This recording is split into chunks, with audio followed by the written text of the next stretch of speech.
Load shedding এর আরো খবর জানাতে এবার নাটোর থেকে আমাদের সঙ্গে যোগ দিচ্ছেন নাজমুল হাসান এবং মানিকগঞ্জ থেকে শাহিদুজ্জামান শাহিদ। শুরুতে যাচ্ছি নাটোরে। নাজমুল, হঠাৎ করে লোডশেডিং বেড়ে যাওয়ায় গ্রাহকরা কি বলছেন, আর সমস্যা সমাধানে বিদ্যুৎ বিভাগ কিছু জানিয়েছে কিনা?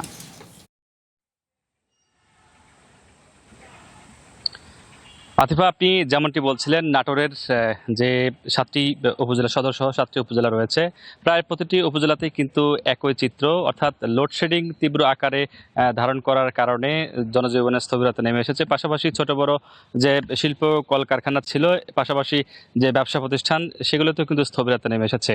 এক কথায় আমরা আজকে অবস্থান করছি নাটোর পল্লী বিদ্যুৎ সমিতি 1-এর সদর দপ্তরে। এখানকার জিএম যিনি রয়েছেন তিনি আমাদেরকে জানিয়েছেন তার চাহিদা এই নাটোর পল্লী বিদ্যুৎ 1-এর 101 মেগাওয়াট, কিন্তু তিনি পাচ্ছেন 67 মেগাওয়াট। পাশাপাশি পার্শ্ববর্তী সিংড়া উপজেলাতে 3টি সাব স্টেশনের চাহিদা 32 মেগাওয়াট, তারা পাচ্ছেন 17 মেগাওয়াট। এই চাহিদার তুলনায় অর্ধেক বিদ্যুৎ প্রায় প্রতিটি উপজেলাতেই নাটোর পল্লী বিদ্যুৎ 1 এবং 2-এর আওতায় যে সকল এলাকা রয়েছে, প্রায় প্রতিটি এলাকাতেই কিন্তু অর্ধেক চাহিদা তারা পাচ্ছেন। এর ফলে দীর্ঘ সময় লোডশেডিং থাকতে হচ্ছে।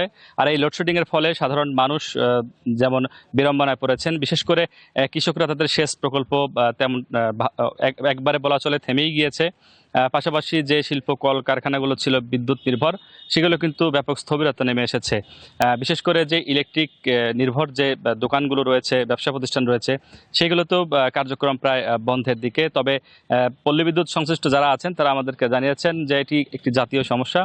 অতি অল্প সময়ের মধ্যে তারা এই লোডশেডিং নিরসন হবেন এবং যে পরিমাণ বিদ্যুতের চাহিদা মেগাওয়াট, সেই পরিমাণ চাহিদা না পেলেও কাছাকাছি চাহিদা পাবেন এবং লোডশেডিংয়ের মাত্রা কমবে বলে তারা আমাদেরকে আশ্বস্ত করেছেন।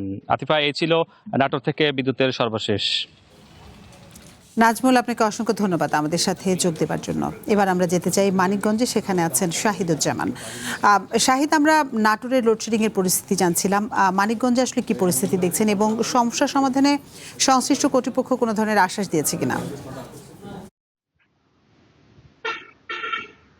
আতিফ, আপনি যেমনটি বলছিলেন, মানিকগঞ্জেও কিন্তু এই যে লোডশেডিং এর যে তীব্রতা, সেটি কিন্তু হচ্ছে সম্প্রতি সময় আমরা দেখতে পেয়েছি। এতে করে কিন্তু আবাসিক এবং বাণিজ্যিক যে স্থাপনাগুলোতে অতিমাত্রায় লোডশেডিং হচ্ছে, তারা কিন্তু একদম নাভিশ্বাস উঠে গিয়েছে। তারা কিন্তু বিভিন্ন ধরনের অভিযোগ করছেন।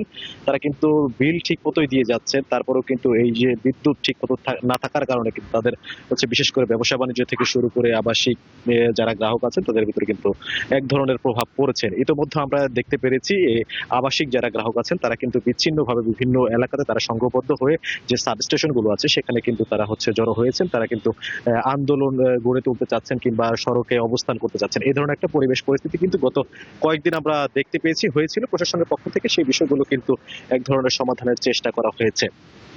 আমি যদি একটু জানিয়ে রাখতে চাই, মানিকগঞ্জে মোট 5,28,000 গ্রাহক আছে। এর ভিতরে প্রায় 50,000 হচ্ছে বাণিজ্যিক গ্রাহক, বাদ বাকি 4,75,000 গ্রাহকের মতো যারা আছেন এরা কিন্তু আবাসিক গ্রাহক। আবাসিক গ্রাহকরা কিন্তু একটু ধরনের অভিযোগ করছেন, তাদের কিন্তু প্রতিনিয়তই যে বিলের যে বিড়ম্বনা থাকে তারা কিন্তু ঠিক মতোই সেগুলো হচ্ছে দিয়ে যাচ্ছেন। তারপরেও কিন্তু বারবার এই ধরনের প্রবলেমের ভিতরে তারা পড়ছেন। আমি যদি একটু জানিয়ে রাখি, শহর এবং গ্রামাঞ্চলগুলোতে একই রকম লোডশেডিং এর অবস্থা আমরা দেখতে পেয়েছি। এতে করে কিন্তু দিনের অধিকাংশ সময়ই 6 থেকে 8 ঘন্টা পর্যন্ত কিন্তু এই লোডশেডিং এর এই সমস্যাগুলো হয়ে থাকে। এতে করে কিন্তু জনজীবন এক ধরনের অতিষ্ঠ হয়ে পড়ছে। আমরা বিশেষ করে যারা ব্যবসায়ী আছেন, যাদের হচ্ছে এই বিদ্যুৎ কেন্দ্রিক সার্বক্ষণিক যে সাপোর্ট প্রয়োজন হয়, সেসব ব্যবসা প্রতিষ্ঠানের কর্ণধারদের সাথে আমরা কথা বলেছি। তারা কিন্তু এক ধরনের আমাদের অভিযোগ করেছেন যে তারা ঠিক মতো যদি এই বিদ্যুৎ সরবরাহ না পান, সেক্ষেত্রে কিন্তু তারা বড় ধরনের ঝুঁকিতে পড়বেন। পাশাপাশি যদি স্বাস্থ্য খাতের কথা বলি, হাসপাতাল এবং ক্লিনিকগুলোতে সরকারি এবং বেসরকারিভাবে যেসব ক্লিনিকগুলো আছে যেগুলোতে জেনারেটরের পর্যাপ্ত পরিমাণ সাপোর্ট নেই, অতিরিক্ত লোডশেডিং এর কারণে কিন্তু সেই সব জায়গাতে কিন্তু যারা রোগী সাধারণ আছেন তারা কিন্তু ভোগান্তিতে পড়ছেন।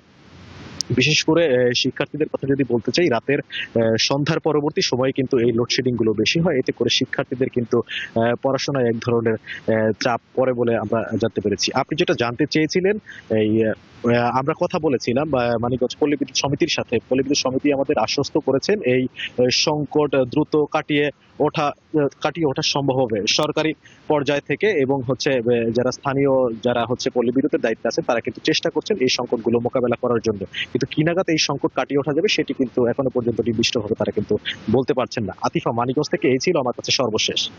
শাহিদুজ্জামান, আপনাকে অসংখ্য ধন্যবাদ আমাদের সাথে যোগ দেওয়ার জন্য।